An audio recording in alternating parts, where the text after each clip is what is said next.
Assalamualaikum warahmatullahi wabarakatuh. Innal hamdalillah nahmaduhu wa nasta'inuhu wa nastaghfiruh wa na'udzu billahi min syururi anfusina wa min sayyiati a'malina. Man yahdihillahu fala mudilla lah wa man yudlil fala hadiya lah. Asyhadu an la ilaha illallah wahdahu la syarika lah wa asyhadu anna Muhammadan 'abduhu wa rasuluh. Allahumma 'allimna ma yanfa'una wanfa'na bima 'allamtana wa zidna 'ilma innaka antal alimul hakim. Allahumma aslih lana umurana wa syu'unana kullaha wa la takilna ila anfusina tarfata 'ainin birahmatika ya arhamar rahimin. Alhamdulillah wa syukurillah para jamaah yang dirahmati oleh Allah Subhanahu wa taala. Dalam kesempatan malam hari ini kita melanjutkan pembacaan beserta penjelasan kitab Hisnul Muslim min Adhkaril Kitabi wa Sunnah, yang mana pada pertemuan sebelumnya kita telah sampai pada doa rukuk atau zikir-zikir yang ada dalam rukuk. Pada kesempatan kali ini kemudian dilanjut dengan doa i'tidal, dan insyaallah ta'ala dalam kesempatan kali ini kita akan memulai dengan doa sujud, doa sujud. Qala al-mu'allif rahimahullah ta'ala, doa sujudi, doa sujud. Para jamaah yang dirahmati oleh Allah Subhanahu wa taala, perlu ketahui bahwa sujud merupakan salah satu daripada rukun-rukun salat. Sujud merupakan salah satu rukun daripada rukun-rukun salat. Tidak sah salat seseorang jika tidak melakukan sujud. Kemudian juga sujud merupakan ibadah yang diperintahkan oleh Allah Subhanahu wa taala. Sedangkan sujud itu sendiri adalah yaitu meletakkan dahi dan wajah di atas tanah dengan posisi yang sudah maklum. Ini adalah sujud, yaitu meletakkan dahi atau wajah di atas tanah dengan posisi yang sudah maklum, sudah kita ketahui seperti apa posisinya. Adapun mengenai tata cara sujud, Rasulullah Shallallahu Alaihi Wasallam telah menyinggung dan menjelaskan bahwa Allah Subhanahu Wa Taala memerintahkan beliau untuk sujud di atas 7 anggota sujud. Beliau bersabda, "Umirtu an asjuda ala sab'ati a'zum." Aku diperintahkan untuk sujud di atas 7 anggota. 7 anggota tersebut apa saja? Yaitu yang pertama dan kedua adalah telapak kaki. Pertama dan kedua adalah telapak kaki. Maka kita sujud, telapak kakinya ini harus menyentuh tanah. Yang dimaksud dengan telapak kaki adalah ujung-ujung telapak kaki, yaitu ujung jarinya. Ketika sujud harus menyentuh tanah. Anggota yang ketiga dan keempat adalah lutut. Ya, kedua lutut, yang mana kedua lutut ini juga harus menyentuh tanah. Kemudian anggota yang kelima dan keenam adalah kedua telapak tangan, dan juga harus menyentuh tanah kedua-duanya ketika sujud. Kemudian anggota yang terakhir, yaitu anggota yang ketujuh, adalah dahi beserta hidung. Kenapa beserta hidung? Karena tanda menempelnya dahi ke tanah itu adalah dengan menempelnya hidung. Kalau hidungnya diangkat, otomatis yang nempel bukan dahinya tapi ubun-ubunnya. Karena dahi itu bagian wajah yang ada di atas mata, ini bagian dahi. Ini harus menyentuh tanah ketika sujud. Ini adalah 7 anggota sujud yang diperintahkan untuk sujud di atasnya bagi orang yang tidak ada uzur. Bagi orang yang tidak ada uzur. Adapun orang yang punya uzur seperti sakit atau tidak mampu sujud, maka dia sujud sesuai dengan kemampuannya. Fattaqullaha mastata'tum. Bertakwalah kepada Allah sesuai dengan kemampuan kalian. Akan tetapi orang yang sehat wajib sujud di atas 7 anggota tersebut. Tidak sah tanpa memenuhi sujud di atas 7 anggota sujud tersebut. Taib. Pembahasan selanjutnya yang berkaitan dengan sujud, perlu ketahui bahwa sujud ini adalah ibadah. Sujud adalah ibadah. Maka tidak boleh diberikan dan ditujukan kepada selain Allah Subhanahu wa ta'ala. Siapapun yang melakukan sujud kepada selain Allah, maka dia telah melakukan kesyirikan. Karena dia telah melakukan satu ibadah untuk selain Allah Subhanahu wa ta'ala. Ini perlu diketahui. Karena sebagian orang melakukan sujud kepada orang-orang yang dia muliakan, kepada tempat-tempat yang dia keramatkan, sujud kepada hal-hal yang tidak selayaknya untuk sujud kepadanya. Maka dari itu, siapapun yang sujud kepada selain Allah, maka dia telah melakukan perbuatan yang diharamkan. Adapun perintah Allah Subhanahu wa ta'ala kepada para malaikat untuk sujud kepada Nabi Adam, ini adalah perintah Allah Ta'ala yang mana Allah Subhanahu wa ta'ala memerintahkan siapapun untuk melakukan apapun yang dia kehendaki. Tidak bisa dijadikan hujjah.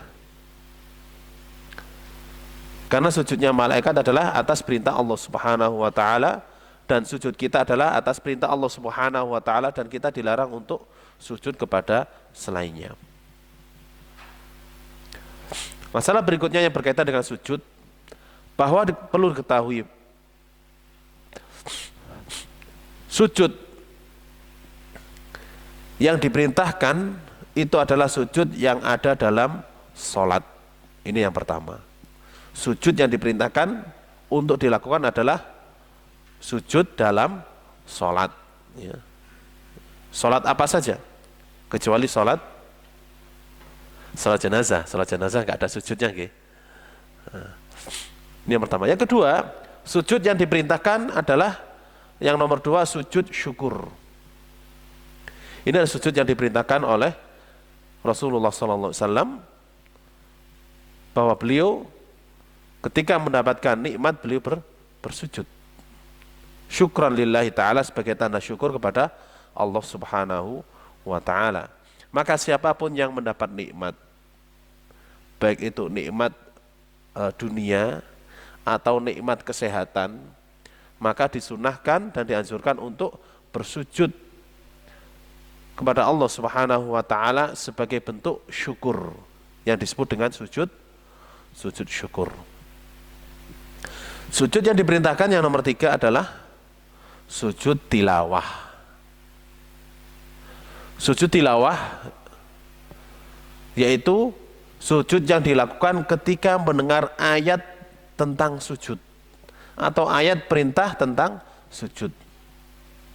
Seperti firman Allah Subhanahu wa ta'ala dalam surat Al-Alaq, wasjud waqtarib. Sujudlah dan mendekatlah. Ayat ini termasuk ayat sajadah. Siapapun yang membaca Al-Quran atau menyimak bacaan orang lain, ketika sampai di ayat sajadah ini, disunahkan untuk bersujud. Namanya sujud tilawah.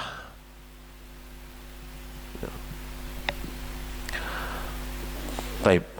Itu adalah tempat-tempat yang disunahkan dan diperintahkan untuk melakukan sujud. Adapun sujud kepada manusia atau sujud kepada orang yang kita muliakan, maka di dalam Islam, di dalam agama yang dibawa oleh Rasulullah SAW ini tidak diperbolehkan. Adapun dalam syariat sebelum syariat Islam itu dikatakan bahwa sujud penghormatan kepada orang yang dimuliakan itu adalah diperbolehkan. Seperti kisah sujudnya orang tua Yusuf dan saudara-saudaranya kepada Yusuf. Ini di syariat agama-agama sebelum kita dianjurkan. Akan tetapi di syariat Islam ini dilarang seseorang sujud kepada manusia, meskipun manusia tersebut adalah orang yang paling mulia, yaitu Rasulullah SAW atau kedua orang tua kita. Bahwa salah satu sahabat mendatangi Rasulullah SAW dan dia mengatakan, "Wahai Rasulullah, aku melihat orang-orang ajam itu mereka sujud kepada raja-raja mereka. Kemudian aku memandang bahwa engkau lebih berhak untuk sujud kepada engkau daripada raja-raja tersebut." Oleh Rasulullah SAW dilarang, la yambaghi li ahadin an yasjuda li ahad. Tidak seharusnya satu orang sujud kepada orang lain. Seandainya aku memerintahkan seseorang sujud, niscaya aku perintahkan seorang istri untuk sujud kepada suaminya. Ini seandainya beliau memerintahkan. Ini menunjukkan bahwa sujud kepada manusia atau sujud sesama manusia hukumnya adalah haram dan dilarang oleh Rasulullah Sallallahu Alaihi Wasallam. Taib. Para jamaah yang dirahmati oleh Allah Subhanahu Wa Taala, ini beberapa poin atau beberapa hal yang berkaitan dengan sujud. Adapun doa sujud, doa yang dibaca ketika sujud, yaitu ada beberapa macam. Di sini disebutkan ada 7 macam doa yang dibaca ketika sujud. Yang pertama, qala al-mu'allifu rahimahullah ta'ala, subhana rabbiyal a'la. Subhana rabbiyal a'la. Ini doa diriwayatkan oleh Hudzaifah ibnul Yaman radhiyallahu anhu, ya, dari Hudzaifah bin Yaman radhiyallahu anhu, dan diriwayatkan oleh ahlu sunan, yaitu Sunan An-Nasai, Sunan Abu Dawud, Sunan Tirmidzi, dan Sunan Ibnu Majah. 4 kitab sunan, mereka semuanya meriwayatkan doa ini, dan doa ini disahihkan oleh Syekh Albani rahimahullah ta'ala. Ya. Taib. Doa ini dibaca sebanyak 3 kali ketika sujud. Ya. Ketika sujud dibaca 3 kali, subhana rabbiyal a'la, subhana rabbiyal a'la, subhana rabbiyal a'la. Dan anak kira semua para jamaah insyaallah sudah hafal, karena ini adalah yang diajarkan kepada kita sejak kecil, nggih. Nggak tahu adik-adik ini hafal nggak, adik siapa ini? Hafal nggak doa sujud? Alhamdulillah. Dan seharusnya kita mengajari anak-anak kita sejak kecil untuk bacaan-bacaan sholat. Ya. Adapun mengenai makna, ya, makna subhana rabbiyal a'la artinya maha suci Tuhanku yang maha tinggi. Subhana maha suci, Rabbi Tuhanku. Al-a'la yang maha tinggi, maha luhur. Ya. Adapun maknanya secara umum yaitu aku membersihkan dan mensucikan dia dari segala macam kekurangan, dari segala macam sifat-sifat tercela. Dan perlu ketahui bahwa Allah Subhanahu wa taala itu dinafikan dari sifat-sifat yang tercela. Baik sifat-sifat tersebut berkaitan dengan zatnya ataupun berkaitan dengan perbuatannya. Sifat-sifat yang berkaitan dengan zatnya seperti sifat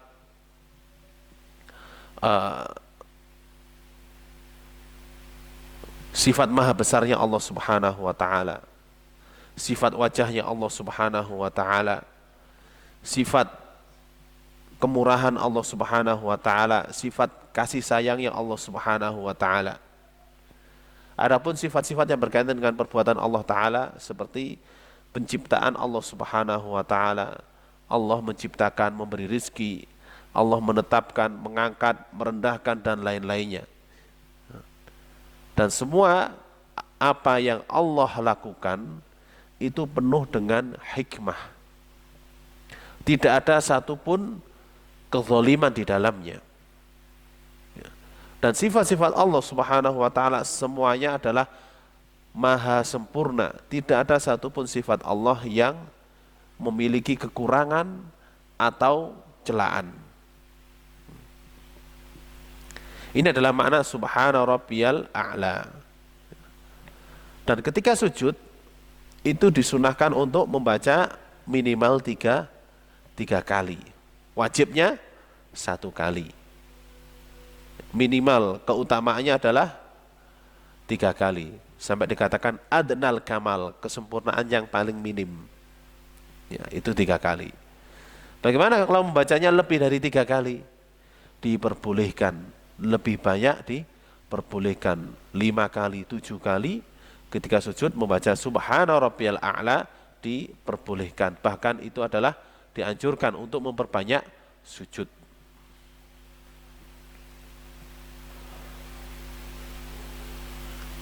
Kemudian perbedaan antara sujud dan rukuk tentang bacaan.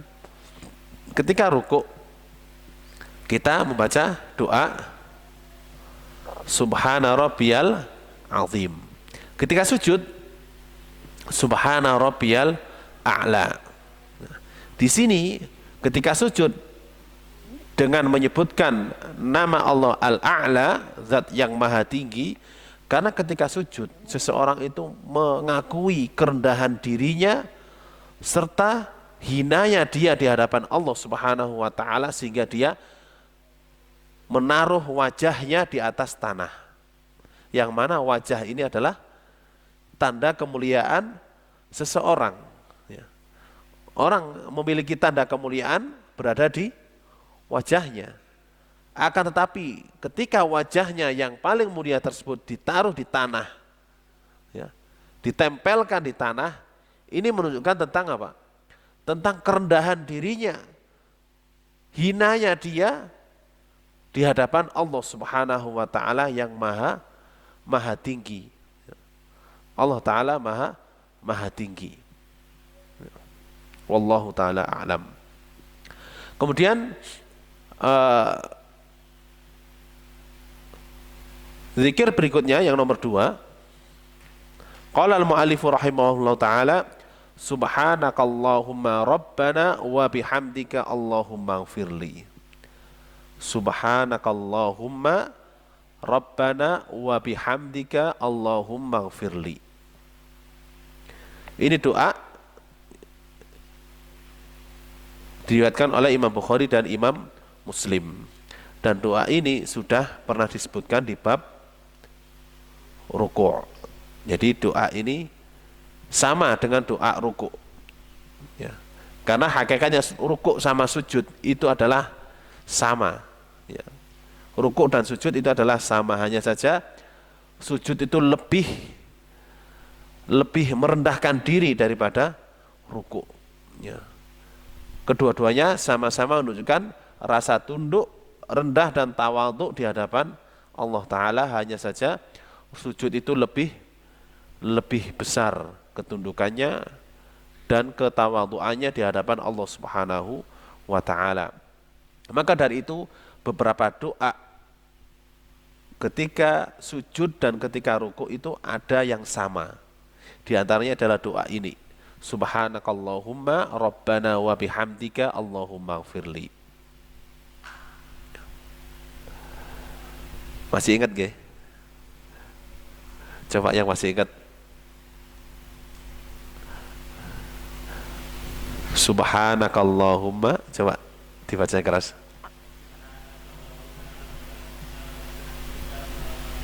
Masya Allah, mumtaz. Subhanakallahumma rabbana wa bihamdika Allahumma gfirli. Ini kalau sering kita baca bergantian dengan subhana rabbiyal a'la ketika sujud, insya Allah kita punya dua macam doa untuk sujud. Adapun mengenai syarahnya, karena sudah pernah kita singgung dan kita jelaskan, kita lewatkan dan kita menginjak ke doa berikutnya. Doa yang nomor 3. Qala al-mu'allifu rahimahullahu ta'ala subuhun quddusun rabbul malaikati warruh. Ini hadis diriwayatkan oleh Imam Muslim. Dan juga ini doa itu sama dengan doa yang dibaca ketika ruku. Ya, sudah pernah kita bahas. Ini masih ingat doanya? Subuhun quddusun rabbul malaikati warruh. Coba ada yang mengulang? Masih ingat gak yang dihafal dulu? Coba Pak. Masya Allah. Subuhun quddusun rabbul malaikati warruh. Dan doa ini banyak disebutkan atau dibaca di beberapa tempat, di ketika rukuk, ketika sujud, kemudian setelah salat witir. Ya. Adapun mengenai makna dan tafsirnya, karena sudah pernah kita bahas, tidak kita ulangi lagi, kita langsung ke doa berikutnya, yaitu doa sujud yang nomor 4. Qala al-mu'allif rahimahullah ta'ala Allahumma laka sajadtu wa bika amantu walaka aslamtu sajada wajhi lilladzi khalaqahu wa sawwarahu wa syaqqa sam'ahu wa basarahu tabarakallahu ahsanul khaliqin. Ya.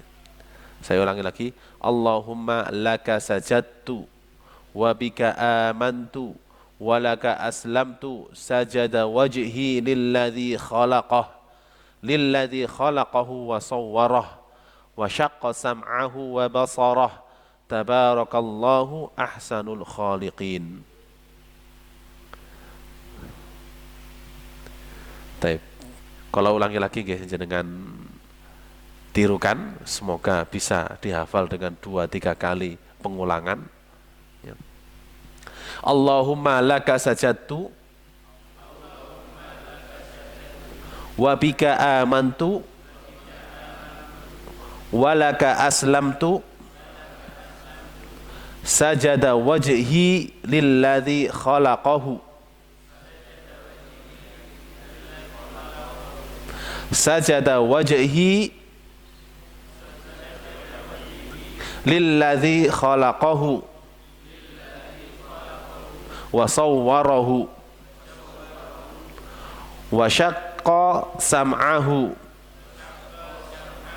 wa basarahu tabarakallahu ahsanul khaliqin.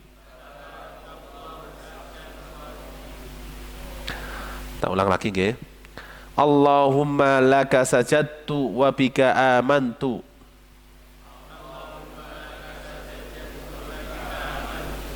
wa laka aslamtu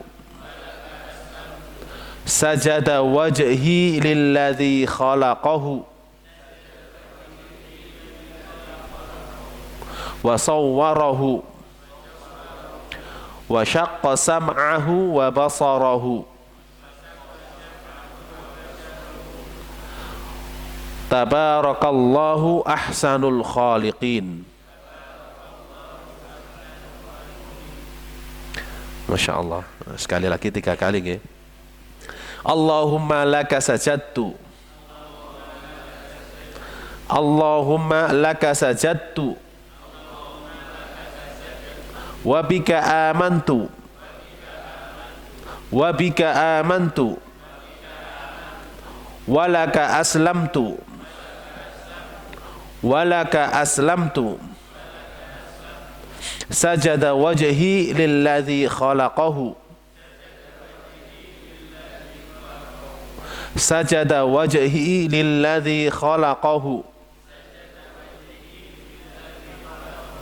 Wa sawwarahu. Wa syaqqa sam'ahu wa basarahu. Wa syaqqa sam'ahu wa basarahu. Tabarakallahu ahsanul khaliqin. Tabarakallahu ahsanul khaliqin. Taib. Sudah hafal ya? Coba sinten. Coba Pak. Paknya, bapaknya. Coba. Belum ya? Siapa ya? Oke, monggo. Allahumma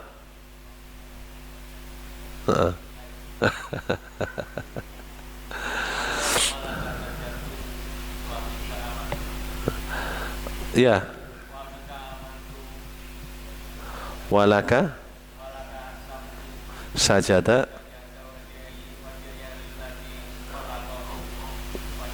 wa sawwarahu.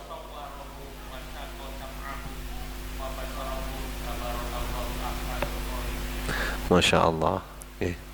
Ada lagi? Siapa yang berani? Gak apa-apa, mau coba. Nanti sholat isya kita amalkan.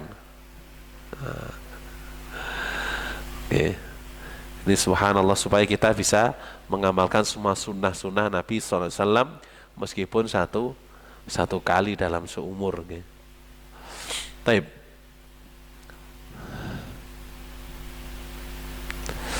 Doa ini diriwayatkan dari Ali bin Abi Thalib radhiyallahu anhu dari Rasulullah SAW dan diriwayatkan oleh Imam Muslim dalam sahihnya. Ya. Adapun mengenai maknanya, Allahumma ya Allah, laka untukmu sajadtu, aku bersujud. Wa bika, dan denganmu dan kepadamu amantu, aku beriman.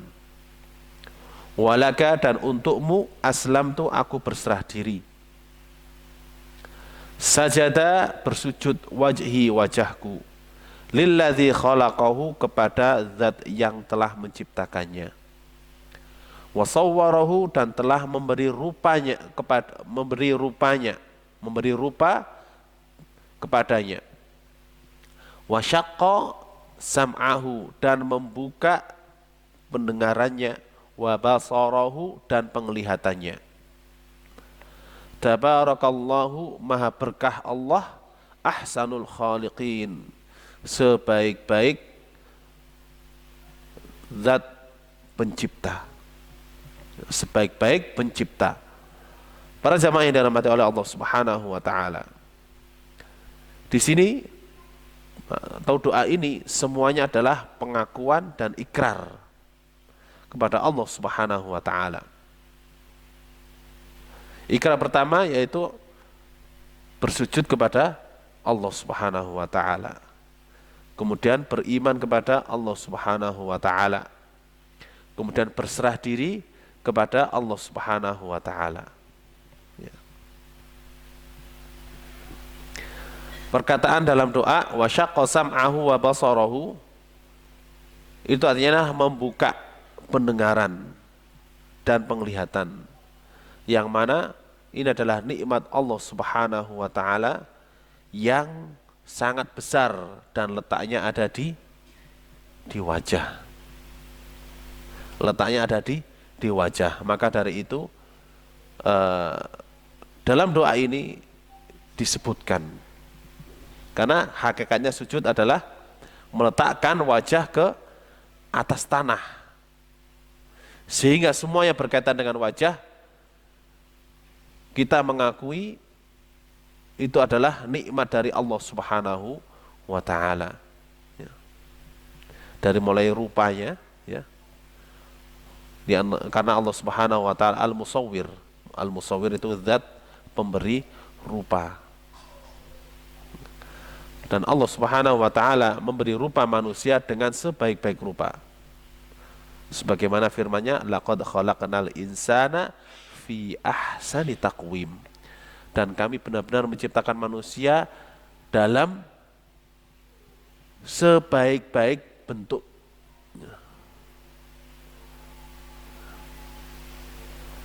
Taib. Para jamaah yang dirahmati oleh Allah Subhanahu wa Ta'ala, itu adalah doa sujud yang nomor 4. Kemudian kita lanjutkan doa sujud yang nomor 5. Qala al-mu'allifu rahimahullahu ta'ala, subhana dzil jabaruti wal malakuti wal kibriyai wal 'azamati. Doa ini juga sama dengan doa ruku'. Nah, jadi ada berapa doa yang sama yang sudah kita baca? Ada 3 doa yang sama dibaca ketika ruku' maupun ketika sujud. Ini yang ketiga, yaitu subhana dzil jabaruti wal malakuti wal kibriyai wal 'azamati. Masih ingat nggih? Coba yang masih ingat. Subhana dzil jabaruti wal malakuti, ya, wal 'azamati. Masya Allah, masih hafal ini. Ya, yang lainnya masih hafal? Ya. Coba.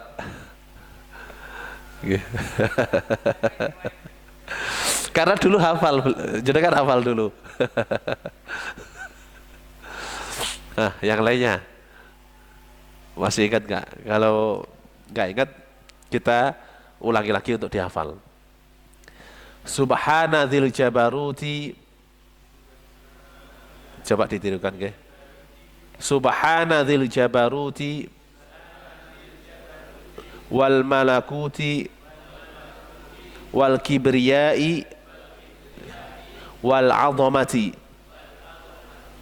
Nah, langsung subhana dzil jabaruti wal malakuti wal kibriyai wal 'azamati.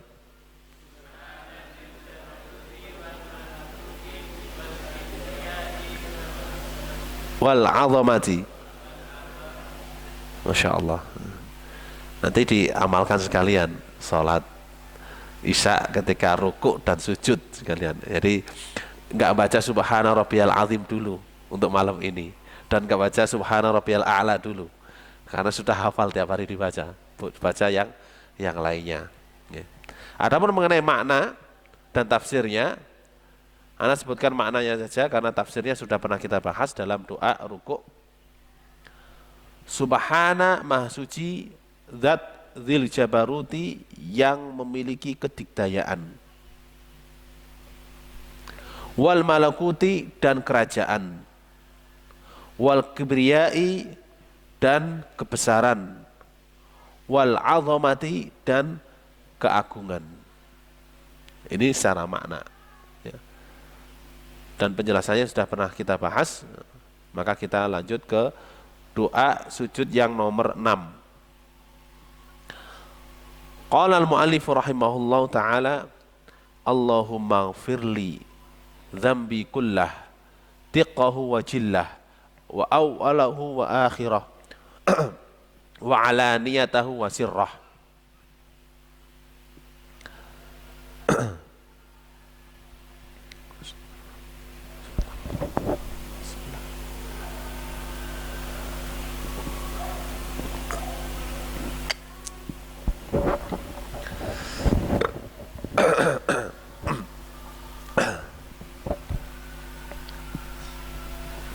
Taib. Qala Allahumma ighfirli dzambi. Allahumma firli dzambi kullah tiqahu wa jillah wa awwalahu wa akhirah wa alaniyatahu wa sirrah. Ya. Ini adalah doa, ya, yang mana di dalamnya ada permintaan ampunan kepada Allah Subhanahu wa taala dari segala dosa. Saya bacakan, ya. Nanti silakan ditirukan. Ya. Allahumma ighfirli dzambi kullah. Allahumma ighfirli dzambi kullah. Allahumma ighfirli dzambi kullah.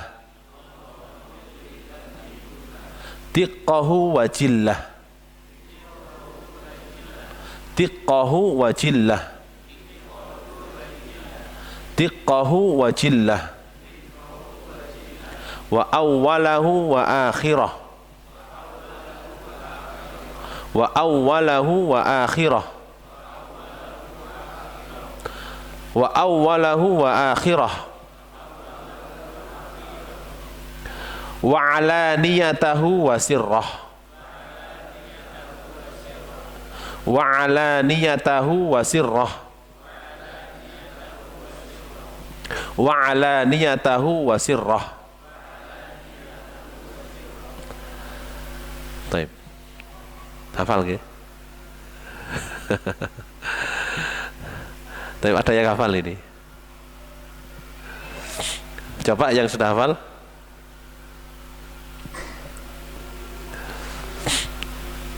Ini kalau ada pertanyaan, kok banyak tenan ya doa sujud dan zikirnya ini. Ini para jamaah yang dirahmati oleh Allah Subhanahu wa taala. Banyaknya doa sujud dan zikirnya sujud ini bukan sebagai pemberat, tapi sebagai rahmat bagi kita. Bagaimana bentuk rahmatnya? Yaitu bahwa Allah Subhanahu wa taala dan juga Rasulullah SAW itu memberi kemudahan kepada umatnya supaya bisa memilih dari doa-doa tersebut mana yang mudah dia hafal. Silakan dipilih. Kalau dikasih cuma satu macam doa terus panjang lagi, kira-kira gimana? Berat, kan? Nah, oleh sebab itu dengan kasih sayang Rasulullah SAW kepada umatnya, beliau mengajarkan banyak macam doa supaya mungkin ada orang yang dia pingin sholatnya cepat karena ada kebutuhan, maka milih doa yang pendek. Atau dia pingin santai, pingin lama, milih doa yang panjang. Atau memiliki hajat, yang hajat itu ada di doa Nabi SAW, maka dipilihlah doa tersebut sesuai dengan hajatnya. Ya. Karena setiap doa itu semakin sesuai dengan sunnah Rasulullah SAW, maka semakin mudah terkabulkan. Ya. Taib.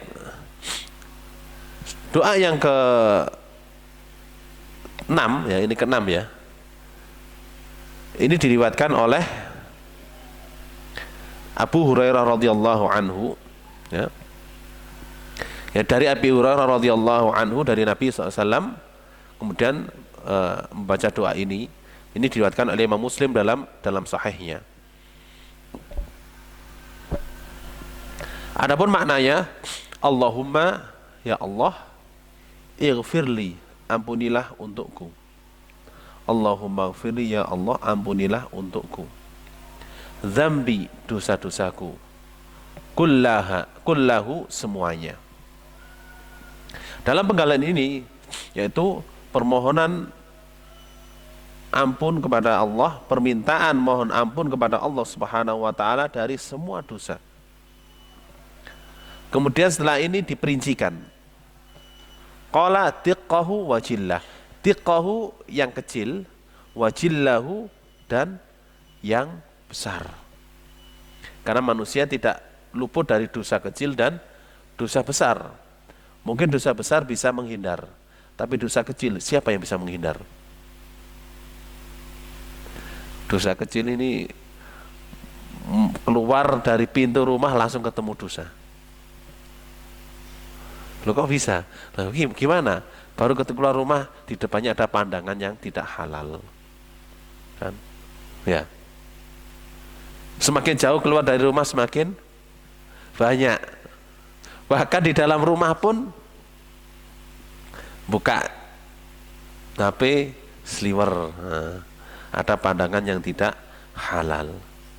Ini dosa-dosa kecil. Ini kalau dibiarkan, gunung itu terdiri dari kerikil. Ya, kalau dibiarkan dosa kecil, kita ingat gunung itu terdiri dari kerikil. Ya. Akan menjadi besar.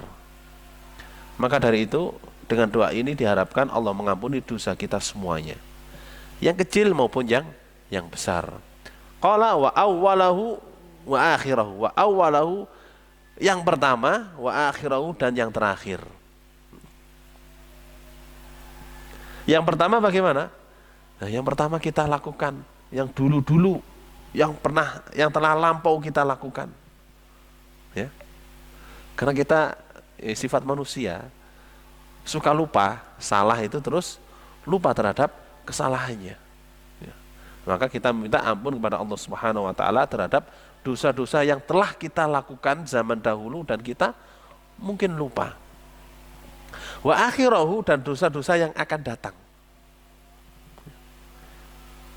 Apa hukumnya meminta ampunan terhadap dosa-dosa yang akan datang?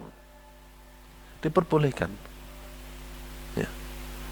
Dan itu akan terwujud dengan penjagaan Allah Subhanahu wa taala terhadap kita supaya tidak jatuh dalam dosa, atau Allah Subhanahu wa taala memberi taufik kepada kita untuk segera taubat ketika melakukan dosa. Ya. Ini adalah dosa yang akan datang. Kita boleh meminta ampun kepada Allah Subhanahu wa taala terhadap dosa yang akan datang. Qala wa alaniyatahu wa sirrahu. Wa alaniyatahu, dosa yang terang-terangan, dosa yang kelihatan oleh orang banyak. Wa sirrahu dan dosa yang tersembunyi. Ya. Atau alaniyatahu, dosa yang terang-terangan yang kita ketahui. Wa sirrahu yang tidak kita ketahui. Dosa yang kita ketahui ini ini sudah maklum. Kita tahu ini dosa. Yang jadi masalah itu adalah dosa yang tidak kita ketahui. Melakukan dosa tapi nggak sadar melakukannya. Ini paling banyak. Ya. Dan ini juga yang paling berbahaya. Orang kalau melakukan dosa, melakukan maksiat kemudian merasa nggak maksiat itu kan berbahaya. Gitu. Kalau orang melakukan maksiat kemudian merasa, waduh aku melakukan dosa, dia akan segera apa? Tobat. Tapi kalau nggak merasa dosa, mungkinkah dia taubat? Nggak mau taubat karena apa? Merasa nggak salah. Ya. Makanya suatu dosa itu ada yang kita merasa, ada yang kita tidak merasa. Ya. Maka dari itu kita meminta ampun kepada Allah Subhanahu wa taala dari semua macam dosa tersebut. Ini dalam riwayat yang lain bahwa Rasulullah SAW juga berdoa dengan doa yaitu Allahumma gfirli fima a'lam wa ma lam a'lam. Ya Allah, ampunilah dosaku yang aku ketahui dan tidak aku ketahui. Ya. Tapi para jamaah yang dirahmati oleh Allah Subhanahu wa taala, dalam doa ini dimulai dengan mohon ampun kepada Allah secara global. Kemudian diikuti secara terperinci. Supaya apa? Supaya lebih jelas lagi dan lebih detail lagi ampunan yang kita minta kepada Allah Subhanahu wa taala. Baik, para jamaah yang dirahmati oleh Allah Subhanahu wa taala, dikarenakan sudah masuk waktu Isya, ana persilakan muadzin untuk berazan. Tafadhal. Baik, para jamaah yang dirahmati oleh Allah Subhanahu wa taala, perlu ketahui ya, bahwa ketika sujud itu adalah tempat untuk berdoa kepada Allah Subhanahu wa taala dan dianjurkan untuk memperbanyak doa. ketika sujud. Karena Rasulullah SAW bersabda, aqrabu ma yakunu bainal abdi wa rabbih wa huwa sajid. Posisi yang terdekat antara seorang hamba dengan Allah Ta'ala adalah ketika dia sujud. Fa'akthiru fihi minat du'a. Maka perbanyaklah dalam sujud dari berdoa. Maka dari itu ketika sujud kita disunahkan untuk memperbanyak doa permintaan kepada Allah Subhanahu wa Ta'ala. Apa yang disebutkan dalam kitab Hisnul Muslim ini adalah doa-doa yang diajarkan oleh Rasulullah Sallallahu Alaihi Wasallam, yang mana itu patut kita amalkan. Adapun doa-doa selain yang diajarkan oleh Rasulullah SAW, apakah boleh dipanjatkan ketika sujud? Maka boleh dipanjatkan berdasarkan hadis Nabi SAW tersebut. Fa'akthiru fihi minat du'a. Maka perbanyaklah dalam sujud dengan atau dari doa. Doa apa saja untuk kebaikan dunia dan akhirat. Bahkan doa yang paling mudah terkabul itu doa yang dipanjatkan ketika sujud, baik ketika sholat fardu maupun sholat sunnah, khususnya sholat malam. Khususnya sholat malam, berdoa dengan doa apa saja. Kemudian ketika sujud, itu dilarang satu hal, yaitu membaca ayat Al-Quran. Bahwa Rasulullah Sallallahu Alaihi Wasallam melarang seseorang ketika sujud untuk membaca Al-Quran. Karena sujud adalah tempat untuk berdoa. Ini perlu ketahui supaya kita faham dan mengetahui bahwa ketika sujud jangan sampai membaca Al-Quran. Bagaimana kalau kita berdoa dengan ayat Al-Quran seperti Rabbana zalamna anfusana wa illam taghfir lana wa tarhamna lanakunanna minal khasirin. Ini kan doa diambil dari ayat. Apakah boleh? Diperbolehkan kalau niat dan tujuannya adalah untuk berdoa, bukan untuk membaca Al-Quran. Akan tapi kalau niatnya untuk membaca Al-Quran, meskipun yang dibaca itu adalah ada doanya, tetap tidak diperbolehkan karena dilarang oleh Nabi Sallallahu Alaihi Wasallam. Mengenai doa sujud, ini tinggal satu doa yang dinukil dari Rasulullah SAW, yaitu doa yang ke-7, dan doanya yang cukup panjang serta penjelasannya serta syarahnya ini butuh waktu yang cukup. Insyaallah kita lanjutkan pada pertemuan berikutnya untuk doa yang ke-7 dari doa-doa sujud. Sebelum kita tutup, mungkin dari jamaah ada pertanyaan atau sesuatu yang kurang jelas berkaitan dengan apa yang kita bahas tadi. Ana persilakan untuk bertanya.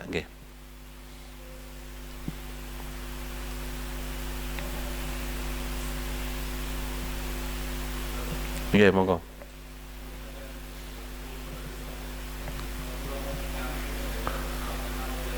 Nggih.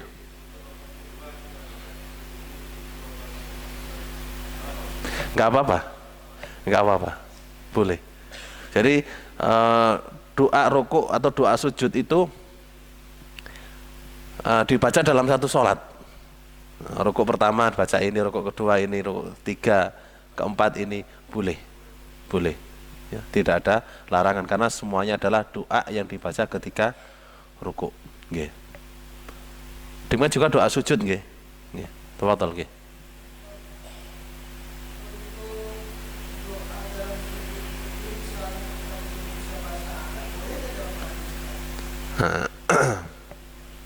Doa ketika sujud apakah boleh dengan tidak bahasa Arab? Ini pernah ditanyakan ke beberapa masyayikh, apakah boleh doa ketika sujud tidak dengan bahasa Arab? Secara umum doa dengan bahasa apapun diperbolehkan secara umum untuk doa ya. Doa di luar sholat ya. Ini diperbolehkan dengan bahasa apapun, bahasa Indonesia, bahasa Jawa, bahasa Inggris, bahasa Madura, bahasa apa yang digunakan, maka diperbolehkan. Asal sesuai dengan adab-adab doa. Dan adab-adab doa ini ada pembahasan tersendiri, apa saja adab-adabnya doa ya. Ini yang pertama. Yang kedua, ketika sujud berdasarkan perintah Nabi sallallahu alaihi wasallam, wa aktsiru fihi minat du'a, maka perbanyaklah di dalamnya dari doa, maka ini berdoa secara umum ketika sujud diperbolehkan. Kemudian dengan menggunakan bahasa selain bahasa Arab, ini sebagian ulama tidak membolehkan karena ini adalah khusus untuk sholat. Sebagian yang lain membolehkan karena ini masuk di bawah sabda Nabi SAW, yaitu fa'aktsiru fihi minat du'a, perbanyaklah di dalamnya dari doa. Maka doa ini mencakup segala macam doa, baik dengan bahasa Arab maupun dengan bahasa selain bahasa Arab ya. Wallahu ta'ala a'lam. Jadi diperbolehkan berdoa dengan selain bahasa Arab kalau bahasa Arabnya tidak bisa atau tidak hafal ya. Kecuali zikir sholatnya nggih.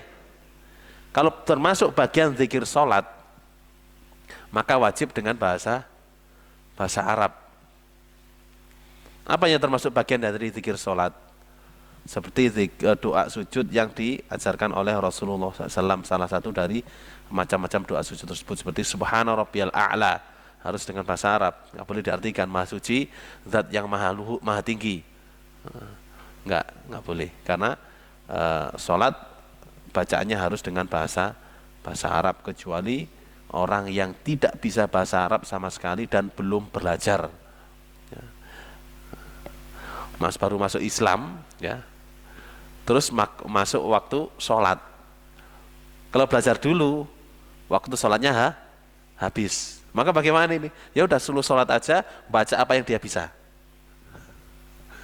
Ya, ini sebagai contoh saja. Wallahu taala a'lam. Ya, nggih.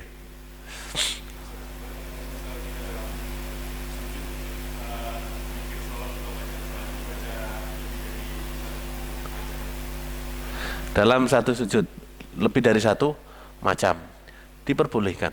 Ketika sujud diperbolehkan lebih dari satu macam dalam sujud yang sama diperbolehkan, seperti Subhana Rabbiyal A'la, Subhana Rabbiyal A'la, Subhana Rabbiyal A'la. Kemudian Subuhun Qudusun Rabbul Malaikati Warruh diperbolehkan, asal jangan jadi imam ya. Kalau jadi imam antum baca semuanya, kasihan makmumnya. Boleh insyaallah, karena nggak ada larangan dan semuanya adalah doa yang dibaca ketika sujud. Wallahu taala alam ya.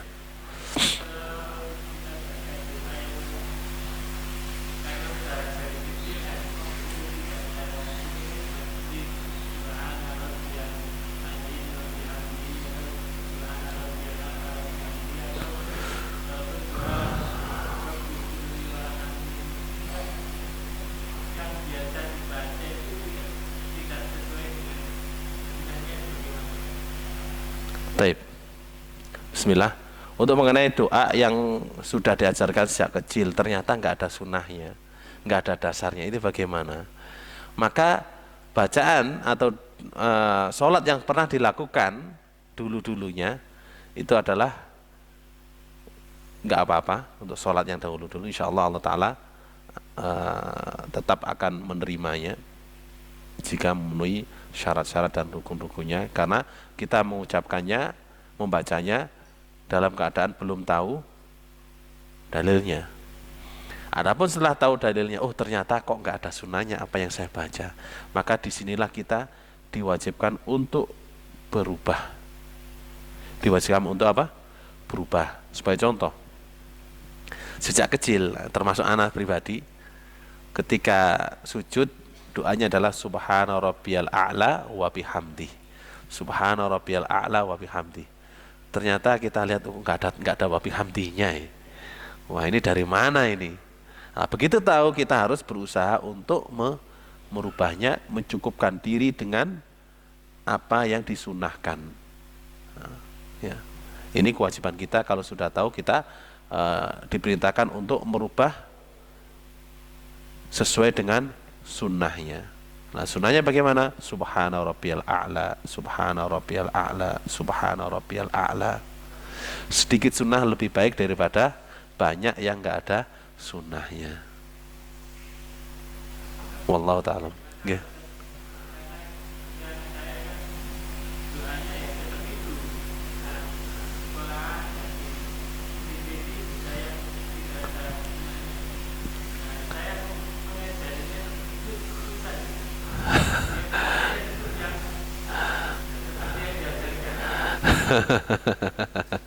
Inilah apa namanya, pengaruh pendidikan terhadap anak ya. Makanya perlu memilih pendidikan yang tepat untuk anak kita. Soalnya kalau kita nggak memilih pendidikan yang tepat, terlanjur diajari sesuatu yang nggak ada sunnahnya, kita mau meluruskan itu susah. Ini pentingnya apa? Menyekolahkan anak atau memberikan pendidikan kepada anak dengan pendidikan yang tepat. Ya. Ya, tetap kita berusaha untuk mengingatkan anak-anak kita. Nah, yang sunnahnya itu seperti ini, kita ingatkan dengan baik. Dan insya Allah Ta'ala kalau kita berusaha, anak kita akan berubah. Bi'inillahi Ta'ala. Ya. Wallahu Ta'ala alam. Mungkin kita cukup sampai di sini. Nas'alullah Ta'ala bi asma'il husna wa sifatil ulya an yuwaffiqana lima yuhibbu wa yardah. Allahumma waffiqna lima tuhibbuhu wa tardah. Wa sallallahu ala nabiyyina Muhammad wa ala alihi wa sahbihi wa sallam. Wa akhiru ta'wana alhamdulillahi rabbil alamin. Wassalamualaikum warahmatullahi wabarakatuh.